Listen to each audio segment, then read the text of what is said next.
a ja będę takim trochę telemarketerem, który was przez historię tych przedmiotów przeprowadzi. Chyba nie smakowała mu zupa pomidorowa Campbell's.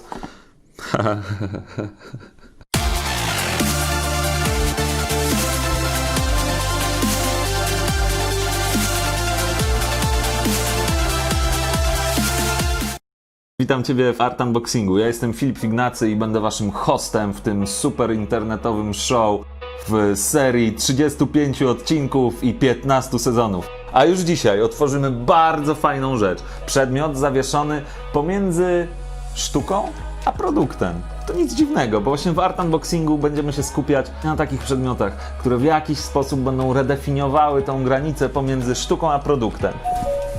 Jest to w miarę duże pudełeczko, ale jest lekkie. Wydaje się szczelnie opakowane, tak że nic w środku nie może się poobijać, nie może się zniszczyć. Przysłano to z Art Republic. Tutaj możecie zobaczyć ten znaczek. Art Republic funkcjonuje w Wielkiej Brytanii. Co tutaj jest napisane? A, że jeżeli zniszczona jest paczka, to sugerują nieprzyjęcie jej. Zobaczmy zatem, czy jest niezniszczona. Wydaje mi się, że całkiem spoko. Zabierajmy się do tytułowego dla serii unboxingu.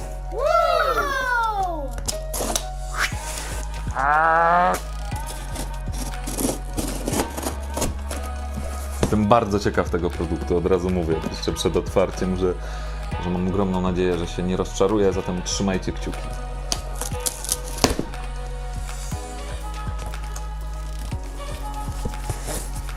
No, jest tu bardzo dużo. Nie mogę sobie odmówić. A ja już tutaj w pudełeczku widzę ten przepiękny przedmiot. Ojej, no to jest cudne. Zabawka, która w zasadzie nie jest zabawką, bo tu jest 3 razy z przesunięciem napisane no te toy, no te toy, no te toy, no te toy. Jest to figurka wykonana z żywicy przez artystę znanego jako Rajka. Riker, a.k.a. Ryan Kalanin. Jest on twórcą, który przygotowuje rzeczy, o których bardzo często się mówi bootlegi.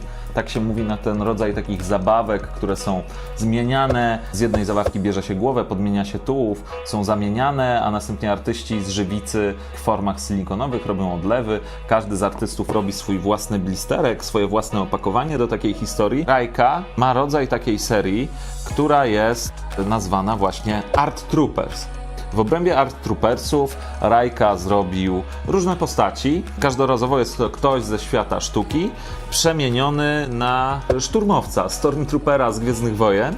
Czyli jest to taka kontaminacja, też trochę taki, można by powiedzieć, cross-branding Gwiezdnych Wojen i świata sztuki, świata kultury. Tutaj się po prostu kultura wysoka miesza się tutaj z popem. Zabaweczka, którą ja zamówiłem, to jest Andy Warhol.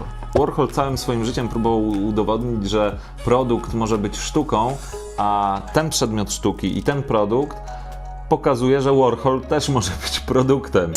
W związku z tym jest to w zasadzie pleonazm i jakaś tautologia, ale wydaje mi się, że pięknie opisuje te wszystkie relacje, o których tutaj w Art Unboxingu chcę mówić, chcę opowiadać i to, na co chcę zwrócić uwagę. Wróćmy do samego przedmiotu. Plecki tego opakowania są fantastyczne, mają swoją grubość i fajną sztywność. Sama grafika tego opakowania wykonana jest za pomocą sitodruku.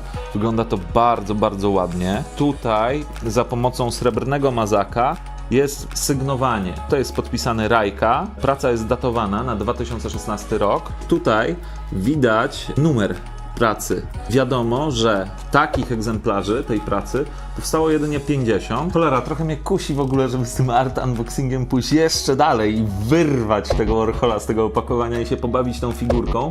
Ale tak jak wam mówiłem, to nie jest zabawka. Żadne, powiedzmy, elementy w tej figurce nie są ruchome. Nie można się tym tak bawić jak zabawkami. W związku z tym de facto rozpakowanie tego przedmiotu jeszcze dalej powodowałoby tylko i wyłącznie jego uszkodzenie. Za bardzo podoba mi się ta rzecz, żeby ją tutaj tylko i wyłącznie zniszczyć. Jeszcze zobaczmy sobie te fantastyczne plecki. Całe te plecki są sygnowane przez artystę, czyli Rajka. RYCA. Wszędzie się pojawia RYCA, podpis, pseudonim naszego artysty. Tu widzimy logo serii Art Troopers. Tu jest Warhol, który przenika się ze strojem Stormtroopera. Co do samej figurki, możemy zobaczyć skrzętnie wystudiowaną twarz Warhola. Delikatnie jest w drobnym grymasie.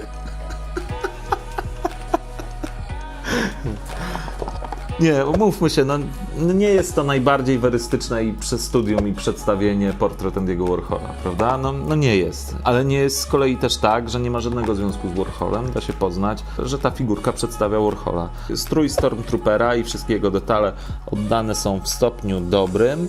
Figurka, jeżeli oglądam ją z każdej strony, ewidentnie nadaje się tylko i wyłącznie do pokazywania frontalnego, tak? Czyli właśnie otwarcie tej pracy nie ma sensu, bo z tyłu prawdopodobnie będzie płasko i nie nadaje się do oglądania. Ta figurka świeci w ciemności.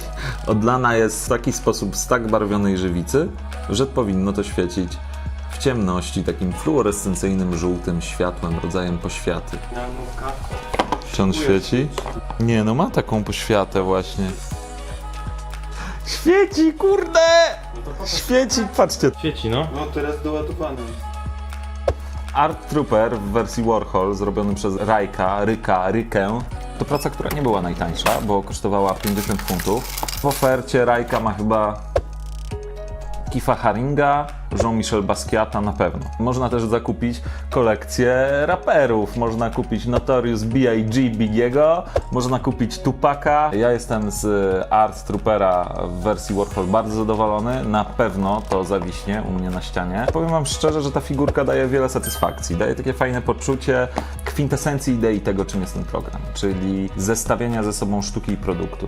Bo w momencie, jeżeli twórca, artysta sam się staje przedmiotem sztuki innego artysty, który zamienia jego postać w zabawkę, w figurkę, w przedmiot konsumpcyjny, w gadżet, no to doszliśmy już właśnie do kwintesencji tego, o czym chcę mówić. Serdeczne wam dzięki, że oglądaliście ten odcinek. Polecam wam serdecznie tego twórcę i mam nadzieję, że widzimy się w następnym odcinku. Pozdrawiam, hej!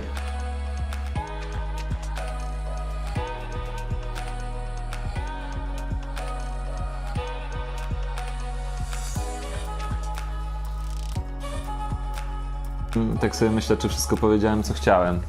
Subskrybujcie mój kanał, śledźcie mnie na Instagramie, łapki w górę, lajkujcie. Coś jeszcze jest takiego, co często mówią youtuberzy.